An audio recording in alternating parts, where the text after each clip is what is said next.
Kamu tau gak sih kalau McDonald dan Domino's Pizza tuh bukan franchise fast food yang punya store paling banyak di dunia. Perusahaan fast food yang punya store paling banyak tuh jatuh ke tangan Subway yang sekarang tuh udah punya cabang sebanyak 42.000 store. Nah, tapi sayangnya tuh banyak store yang dibuka tuh nggak jamin kesuksesan Subway. Dengan 42.000 store, Subway malah terbebani dan dalam 3 tahun terakhir ribuan store-nya tuh udah mulai tutup satu persatu. Tapi sekarang Subway udah mulai pakai strategi baru nih, ekspansi ke negara-negara baru termasuk di Indonesia. Subway sudah buka 2 cabang di Jakarta dan tiba-tiba sekarang tuh jadi hype banget. Di video ini kita akan bahas tentang journey Subway, kemenangan, kesuksesan, serta strategi ekspansi baru mereka.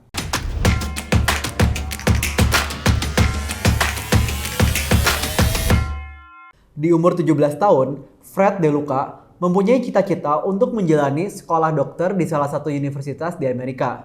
Tetapi karena kondisi Amerika yang menyebabkan biaya kuliah yang terus meningkat, cita-cita Fred pun terancam pupus.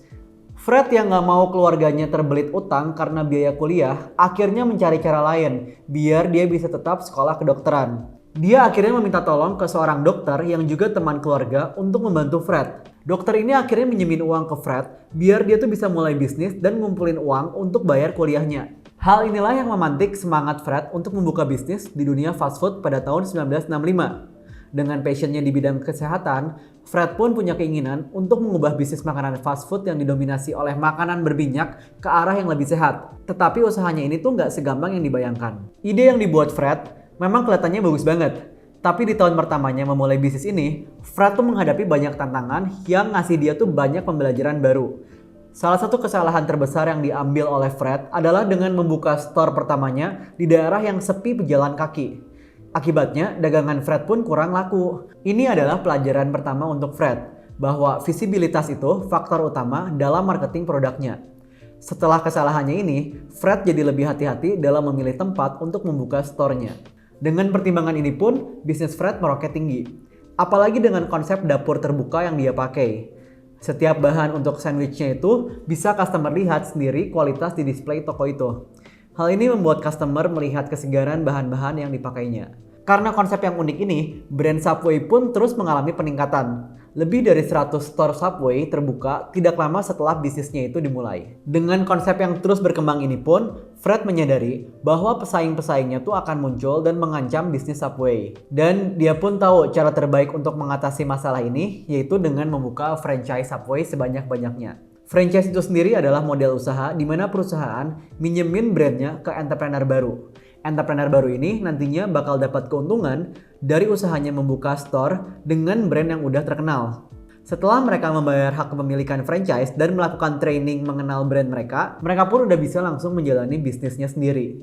Nah, Subway pun punya keinginan besar untuk membuka lebih banyak franchise biar bisa ngalahin saingannya. Biar bisa memenuhi keinginannya ini, Subway pun gak ngasih fee tinggi-tinggi kepada entrepreneur baru yang pengen buka franchise atas nama Subway. Pada awalnya, seorang entrepreneur tuh cuma butuh ngeluarin $270 doang buat membeli hak kepemilikannya.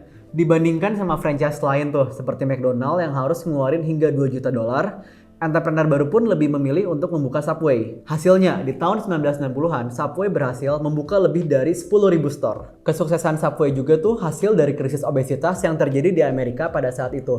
Brand ini berhasil menarik banyak perhatian masyarakat dengan mempromosiin fast food yang sehat dengan bahan-bahan yang segar. Narasi fast food sehat ini juga makin mengambil hati masyarakat ketika Jared Falk, salah satu customer Subway, mengklaim kalau dia tuh udah nurunin berat badan hingga 200 pounds atau setara dengan 90 kilo dan berhasil mengatasi masalah obesitasnya dengan mengkonsumsi Subway. Falk mulai menyuarakan suaranya di internet tentang pengalamannya ini dan Subway pun memutuskan untuk meng-hire Falk untuk mempromosiin brandnya. Di krisis tahun 2008, masyarakat juga mulai khawatir nih buat membeli makanan yang mahal. Mereka lebih memilih untuk membeli makanan murah dibandingkan dengan makanan yang sehat tetapi mahal. Melihat masalah ini, Subway pun mulai menggeser sedikit narasinya dengan menawarkan sandwich berukuran 30 cm hanya dengan membayar $5. Siapa sih yang nggak mau makanan yang murah dan sehat? Penawaran ini pun berhasil meningkatkan nama Subway di tengah-tengah krisis ekonomi yang ada. Subway terus membuka franchise baru di berbagai tempat dari mall, universitas, bahkan sampai ke base militer.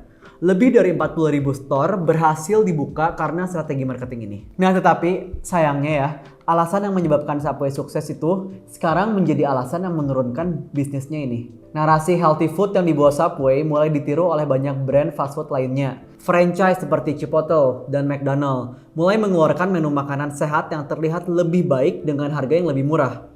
Narasi Subway semakin dirusak ketika masyarakat mengetahui bahwa 50% dari daging ayam yang digunakan bukan merupakan daging asli. Dan bahan-bahan seperti sayuran dan rotinya tuh hanya di stok setiap seminggu sekali. Nama Subway jadi semakin buruk ketika setiap cabang Subway dikabarkan tahu mengenai masalah ini. Namun gak ada aksi untuk menyelesaikan masalahnya. Dibukanya banyak franchise oleh entrepreneur baru, itu tuh berarti banyak store Subway yang dibuka dengan jarak yang berdekatan. Di Amerika sendiri tuh ada 24.000 Subway store. Banyaknya franchise yang dibuka ini menyebabkan setiap store dibuka dengan terlalu berdekatan dan akhirnya malah merugikan satu sama lain. Akhirnya, setiap store pun menjadi kesulitan buat mendapatkan keuntungan seperti sebelumnya. Hal ini tuh jadinya berefek ke moral dan kualitas layanan yang diberikan oleh setiap pemilik franchise. Puncaknya nih, di tahun 2015, Subway tuh kehilangan nama baiknya di muka publik ketika Jared Falk, seseorang yang tadi di-hire oleh Subway buat promosiin brandnya, dihukum penjara selama 15 tahun. Falk dihukum karena kasus pornografi anak dan aksinya yang berhubungan dengan anak di bawah umur.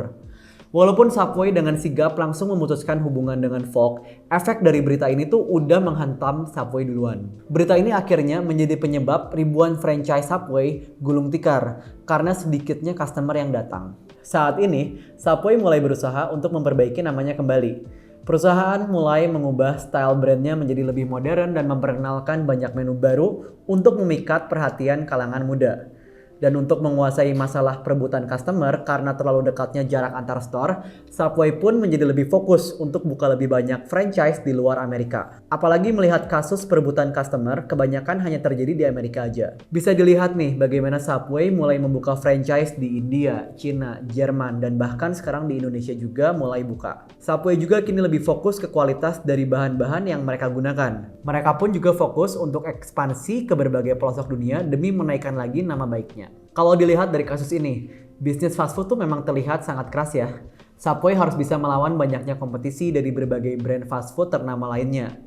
Who knows kan gimana nasibnya Subway ke depannya. Kita harus lihat apa Subway bisa belajar dari pengalaman kesuksesan dan kegagalan mereka di masa lalu. Oke, jadi pelajaran apa aja sih yang bisa kita ambil dari naik turunnya kesuksesan Subway? Pelajaran pertama adalah tentang strategi franchising. Kita harus hati-hati banget nih ketika kita membuka peluang franchise atau partnership dengan perusahaan atau dengan entrepreneur lain. Dari kasus Subway, masalah yang muncul setelah banyak membuka franchise itu disebabkan karena kurangnya aturan di dalam kontrak. Hasilnya, kompetisi antar franchise pun menjadi tidak sehat. Makanya kita harus benar-benar nih mikirin aturan-aturan yang nggak bikin rugi baik pemberi franchise maupun pembeli franchise. Dan kita juga harus hati-hati banget nih sebelum kita tanda tangan sebuah kontrak. Kita harus tahu prospek bisnis yang baik ke depannya tuh biar kita tuh nggak rugi. Yang kedua, pelajaran tentang membaca trend market. Subway adalah contoh nyata bagaimana perusahaan bisa membaca trend market dengan baik. Fred DeLuca berhasil membaca hal yang dikhawatirkan masyarakat dengan menawarkan solusi untuk masalah tersebut. Bisa dilihat pada saat itu masalah yang dikhawatirkan adalah krisis obesitas dan krisis keuangan. Strategi marketing mereka pun dibentuk buat mengatasi masalah ini, yaitu dengan mengarahkan bisnisnya ke isu kesehatan dan ekonomi dengan menawarkan berbagai menu makanan sehat dengan harga yang terjangkau. Maka dari itu, strategi marketing yang dibuat harus sejalan dengan tuntutan market pada saat itu. Itu sebabnya kita harus bisa membaca tren dengan baik. Apa yang sedang menjadi tren dan apa yang sedang diminati oleh masyarakat. Sebelum lanjut, jangan lupa buat subscribe karena ini bakal ngebantu kami banget untuk mengembangkan channel ini dan kamu juga gak akan ketinggalan video-video lainnya. Dan pelajaran terakhir yang bisa kita ambil itu tentang masalah dari Jared Falk. Dipilihnya Falk untuk memasarkan brand Subway itu bisa dibilang keputusan yang benar. Kenapa begitu? Bukannya berita Falk malah ngancurin nama baik Subway? Tapi jangan salah, pada saat itu tuh kisah Falk itu dilihat sebagai kisah yang paling relevan dengan masalah yang sedang dialami oleh masyarakat pada saat itu. Narasi yang dibangun adalah menurunkan berat badan dengan fast food yang lebih sehat, merupakan cerita yang sukses mengangkat Subway di masa krisis obesitas. Narasi yang kita pakai itu bisa dibilang sukses, ketika cerita yang kita pakai itu bisa menyentuh kehidupan sehari-hari dari masyarakat. Dan kisah Falk tentunya berhasil menunjukkan relevansinya. Terkait dengan apa yang terjadi dengan Falk dan kasus pedofilianya, itu memang nggak bisa diprediksi. Bisa dibilang Subway itu sedikit kurang beruntung ya dengan meng-hire seseorang yang ternyata mempunyai latar belakang yang buruk. Jadi kalau dilihat, memang keputusan Subway untuk meng-hire Volk itu keputusan yang benar pada saat itu. Jadi pelajaran yang diambil dari kasus ini adalah untuk memilih dengan hati-hati orang seperti apa yang baik untuk mempromosikan brand kamu. Oke guys, sekian video kali ini. Jangan lupa buat subscribe karena ini bakal ngebantu kami banget. Dan kalian juga nggak akan ketinggalan video-video berkualitas lainnya. Thank you, bye-bye. Kalau kamu pengen lebih pintar, jangan lupa subscribe buat belajar ilmu entrepreneurship, marketing, dan creativity.